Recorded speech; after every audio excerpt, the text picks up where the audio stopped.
السلام عليكم ورحمة الله تعالى وبركاته. أهلا وسهلا بكم في هذا الفيديو الجديد الخاص بأحوال الطقس في الجزائر. اليوم غد السبت 15 فبراير 2025 والأيام المقبلة بحول الله. قبل أن نبدأ لا تنسوا الاشتراك في القناة وتفعيل زر الجرس ليصلكم كل جديد، وشكرا. توقعات من يوم غد السبت إلى غاية يوم الجمعة 28 فبراير 2025. إذا نستهل هذه النشرة بأحوال الطقس المرتقبة ليوم غد السبت 15 فبراير 2025. نتوقع بحول الله الطقس سوف يكون صافي ومستقر على كافة مناطقنا الشمالية والجنوبية، مع ارتفاع طفيف لدرجات الحرارة. لكن بداية من أواخر مساء وليلة يوم غد نتوقع بحول الله قدوم اضطراب جوي، هذه المرة يخص المناطق الجنوبية الغربية بأمطار إن شاء الله. وسوف يستمر هذا الاضطراب إلى غاية مساء يوم الأحد، ثم ينتقل هذا الاضطراب إلى وسط الصحراء، ثم يلتحق بالمناطق الجنوبية الشرقية يوم الاثنين إن شاء الله. أما بالنسبة للمناطق الشمالية الطقس سوف يكون صافي ومستقر يوم الأحد والاثنين، والله أعلم.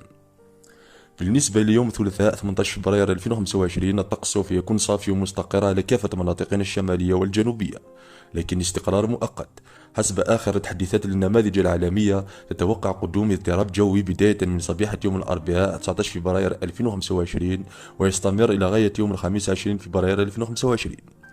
هذا الاضطراب سوف يخص أولا المناطق الغربية بأمطار إن شاء الله صبيحة يوم الأربعاء، لكن لحد الآن النماذج ليست متفقة على المناطق المعنية، حيث النموذج الأمريكي يتوقع أن يشمل هذا الاضطراب كل المناطق الشمالية، أما النموذج الأوروبي يتوقع أن يشمل فقط المناطق الغربية. عند اقتراب المدة سوف تتضح أكثر وسوف نوافيكم بكل التفاصيل إن شاء الله. بالنسبة للفترة الممتدة من يوم السبت 22 فبراير 2025 إلى غاية يوم الجمعة 28 فبراير 2025، هذه الفترة تستحق المتابعة. حسب آخر تحديثات النماذج العالمية تتوقع قدوم سلسلة من الاضطرابات الجوية أطلسية المنشأ إلى الجزائر، أمطار غزيرة وأيضا بعض الثلوج على المرتفعات العالية، والله أعلم. المدة لازالت بعيدة وهذه مجرد توقعات. عند اقتراب المدة سوف تتضح أكثر وسوف نوافيكم بكل التفاصيل في فيديوهاتنا القادمة.